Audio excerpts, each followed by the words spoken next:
সম্পূর্ণ স্বচ্ছভাবে নিজের মেধার ভিত্তিতেই চাকরিটা পেয়েছিলাম এবং এখানে আমরা দীর্ঘ ৭ বছর যাবৎ আমরা চাকরি করে আসছি। ইচ্ছা যদি থাকে যে কোনো মুহূর্তে সম্ভাবনা তৈরি হতে পারে।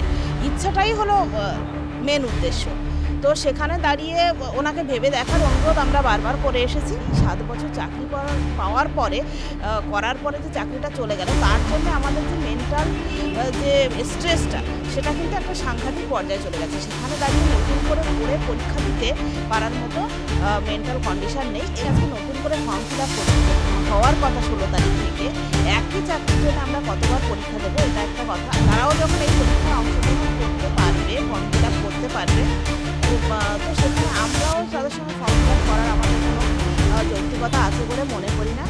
অনশনও চলেছে, আন্দোলনও চলেছে, আর হাতে হিসাব মতন ৪ থেকে ৫ দিন সময় বাকি। আপনাদের ১৬ই জুনের মধ্যে ১৬ই জুন থেকে আবেদন শুরু হচ্ছে। সেখানে দাঁড়িয়ে হঠাৎ করে আমরণ অনশনের কেন সিদ্ধান্ত নিলেন? আন্দোলন তো আপনারা চালিয়ে যাচ্ছেন, কিন্তু আমরণ অনশনের কেন সিদ্ধান্তটা নিতে বাধ্য হলেন? দেখুন, আমরা আন্দোলন তো অনেক দিন ধরে চালিয়েছি এবং এই যে ফর্ম ফিল আপ, তো আমাদের বক্তব্য যে ফর্ম ফিল আপটা নতুনদের জন্য হোক, ঠিক আছে। অনেক দিন দীর্ঘ ১০ বছর পরীক্ষা হয় না, আমরাই লাস্ট পরীক্ষা দিয়েছিলাম। তো তারপরে আর কোনো পরীক্ষা হয়নি। নতুনরা একটা নতুন পরীক্ষা ব্যবস্থার মধ্যে দিয়ে তারা নতুন করে চাকরি পাবে, এটা খুব স্বাগত জানাই সেটাকে।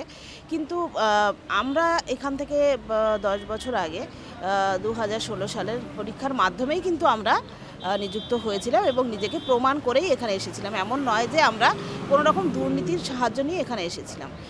সম্পূর্ণ স্বচ্ছভাবে নিজের মেধার ভিত্তিতেই চাকরিটা পেয়েছিলাম এবং এখানে আমরা দীর্ঘ ৭ বছর যাবৎ আমরা চাকরি করে আসছি। তো সেখানে দাঁড়িয়ে আজকে যখন রাজ্য সরকারের এবং এসএসসির দুর্নীতির জন্য আমাদের চাকরিটা চলে গেল এবং যে দায়টা সম্পূর্ণভাবে কিন্তু আমাদের নয়, কোনোভাবেই আমাদের এতে কোনো দায় নেই। তো সেখানে দাঁড়িয়ে আজকে নতুন করে ফর্ম ফিল আপ হওয়ার কথা ১৬ তারিখ থেকে। একই চাকরির জন্য আমরা কতবার পরীক্ষা দেবো এটা একটা কথা। আরেকটা হলো, এখান থেকে ১০ বছর আগে আমার যে বয়স ছিল সেই বয়সে আজকে আমি নেই এবং আমার সেই সময় আমার যা পারিবারিক কন্ডিশান ছিল, আমার মেধার যে মাত্রা ছিল, সেই জায়গাটায় এখন নেই। কারণ এখন আমরা প্রত্যেকেই একটা চাকরি পাওয়ার পরে একটা পারিবারিক জীবনে আবদ্ধ এবং সেখানে কিন্তু আমাদের অনেক রকম রেসপন্সিবিলিটি সেখানে কাজ করছে। তো সেখানে দাঁড়িয়ে আমার কিন্তু সেই আগের মতো পড়ে আমি আমার জায়গাটাকে ধরে রাখবো বা পড়ে আমি পাশ করতে পারবো, সেই মানসিক জোরটা কিন্তু আমার আর নেই। কারণ এখন তার থেকে অনেক বেশি জরুরি আমার ফ্যামিলির, আমার বাবা মা অসুস্থ বা আমার বাচ্চা, তাকে দেখাশুনো করা বিভিন্ন রকম। এবং আজকে তাছাড়া এই ৭ বছর চাকরি পাওয়ার পরে করার পরে যে চাকরিটা চলে গেল তার জন্য আমাদের যে মেন্টাল যে স্ট্রেসটা সেটা কিন্তু একটা সাংঘাতিক পর্যায়ে চলে গেছে। সেখানে দাঁড়িয়ে নতুন করে পড়ে পরীক্ষা দিতে পারার মতো মেন্টাল কন্ডিশন নেই। এছাড়াও আমরা কালকে শিক্ষামন্ত্রীর সঙ্গে যখন দেখা করেছিলাম, শিক্ষামন্ত্রী না, এসএসসি চেয়ারম্যানের সঙ্গে যখন আমরা একটা টিম দেখা করতে গিয়েছিলাম, তো সেখানে কিন্তু চেয়ারম্যানকে আমরা যে দাবিগুলো করেছিলাম তার কোনো সদর্থক উত্তর তিনি দিতে পারেননি। তো সেখানে উনি বলেছিলেন যে আমরা বলেছিলেন টেন্টেড এবং আনটেন্টেড টিচার প্রত্যেকেই পরীক্ষায় বসবে। তো আমরা তাহলে এদের সঙ্গে পরীক্ষা দিয়ে নতুন করে এই পরীক্ষার কী ভ্যালু থাকবে?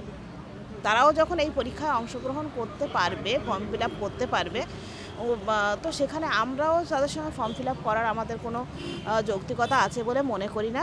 তো আমাদের একটাই দাবি এখন, যে আমরা কোনোভাবেই পরীক্ষার মাধ্যমে নয়, আমরা নিজের মেধার ভিত্তিতে যে চাকরিটা পেয়েছিলাম সেটা যে কোনো সরকার বা এসএসসি কীভাবে আমাদের পুনর্বহাল করবে সেই দায়িত্বটা তাদেরকেই নিতে হবে। রিভিউ পিটিশন আমরা দাখিল করেছি, এসএসসি সরকার তারা দাখিল করেছে, কিন্তু রিভিউ পিটিশনের রেজাল্ট না দেখে এত তাড়াহুড়ো কেন যে এক্ষুনি ফর্ম ফিল আপ করতে হবে? রিভিউ পিটিশনের রেজাল্টটা আসুক। সরকার আমাদের ইসে থেকে তো বলেছে যে সুপ্রিম কোর্ট থেকে বলা হয়েছে যে আমাদের ৩১শে ডিসেম্বরের মধ্যে পরীক্ষা কন্ডাক্ট করতে, কিন্তু সেটা তো ফর্ম ফিল আপটা আমাদের এর মধ্যেই করতে হবে সেটা তো বলা হয়নি। তো আমাদের যেটা দাবি ছিল যে আমরা রিভিউয়ের রেজাল্টটা দেখতে চাই, দেখার পরে আমরা ডিসিশান নেব যে আমরা কোন দিকে হাঁটবো।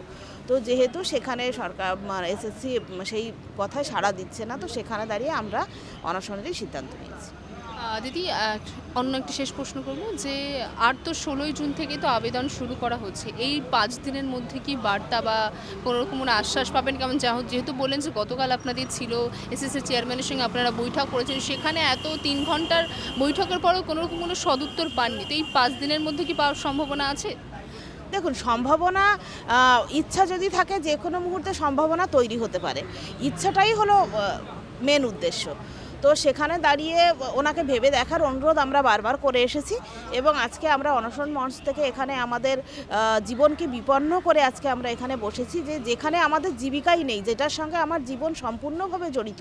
আমি জানি না যে কালকে আমার জীবনে কী দিন আসবে, কিভাবে আমার জীবনটা চলবে বাকি জীবনটা। কারণ 10 বছর আগে যদি আমি এই চাকরিটায় না পেতাম, যদি আমি জয়েন না করতাম, আমার কিন্তু অনেকগুলো অপশান খোলা ছিল। আমি নিজেকে প্রমাণ করার আরও মরিয়া চেষ্টা করতে পারতাম। আমি নিজেকে প্রমাণ করার আরও অনেক জায়গায় নিজেকে প্রমাণ করার জন্য জাহির করতে পারতাম, কিন্তু আজকে কিন্তু সেই জিনিসটা আমার কাছে নেই। ফলে আমরা কিন্তু সেখান থেকেই এই অনশনের সিদ্ধান্তটা নিয়েছি এবং এই 5 দিনের মধ্যে সরকার চাইলে ভেবে দেখতে পারে, এসএসসি সিদ্ধান্ত না নেয় তাহলে আমরা আমরণ অনশন চালিয়ে যাব, যতক্ষণ না পর্যন্ত আমাদের স্বপদে বহল করছে, আমাদের কোনো একটা চিন্তাভাবনা করছে, ততক্ষণ আমরা অনশনেই থাকছি। বাংলা হান্টের আরও খবর দেখতে নজর রাখুন। বাংলা খবর মানেই বাংলা হান্ট।